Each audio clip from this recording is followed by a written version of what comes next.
Let me start with something simple. Two people are asked something they don't want to do.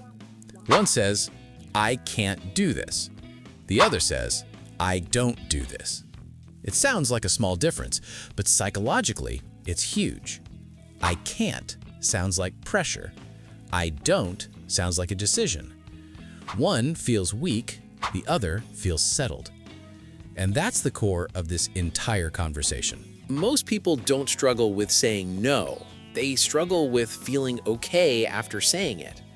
So, at this moment, I want to ask a simple question to you. Why saying no feels so uncomfortable? Can you figure it out? Here's what's actually happening inside your head. Your brain is wired to protect relationships.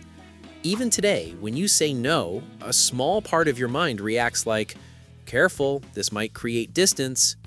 Research in social psychology, even from people like Naomi Eisenberger, shows that social rejection and physical pain overlap in the brain, which explains something important. Why a simple no can feel heavier than it logically should. It's not just the decision, it feels like a social risk. Your mind treats it like a social threat and makes a priority to avoid it. But, now let's be honest.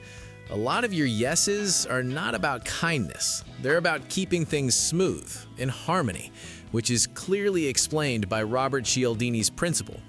People tend to agree more when they want to be liked.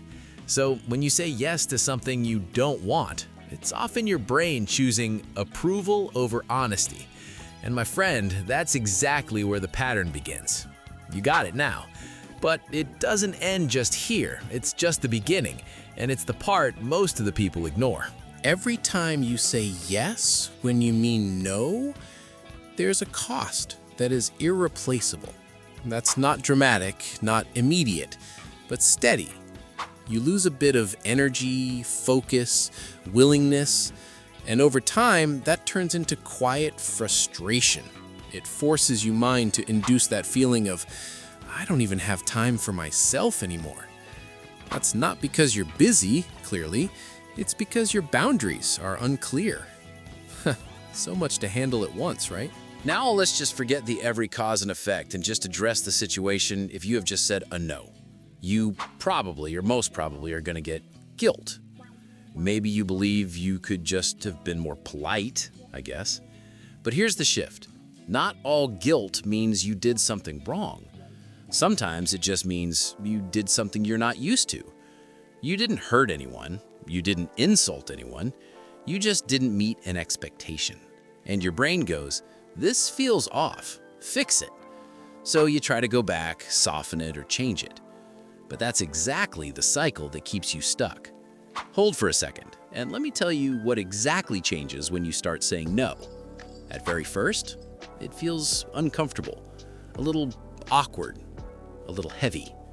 But then something shifts. People start taking your time more seriously, asking more carefully, respecting your limits, because every person is subconsciously impressed by the clarity of thoughts. So they're going to respect your no, not because you explained more, but because you became clearer. And clarity builds respect faster than politeness ever will. All you need is change in your perspective while saying no.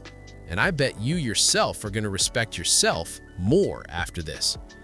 So, how do you say no without guilt? Keep it simple. Say it like a decision, not an excuse. "I won't be able to take this on." Don't over-explain. The more you explain, the more it sounds negotiable. Pause before answering. Let me get back to you. This one habit alone can change everything. And, most importantly, expect the feeling. That discomfort after saying no, that's not guilt. That's just unfamiliar territory. So, what can we conclude from today's conversation? It's simple. That you don't need to become rude. You don't need to become distant. You just need to stop saying yes when you mean no. Because every time you do that, you trade honesty for temporary comfort. And over time, that trade becomes expensive. Saying no won't ruin your relationships, but constantly saying yes to protect them, might slowly ruin your peace.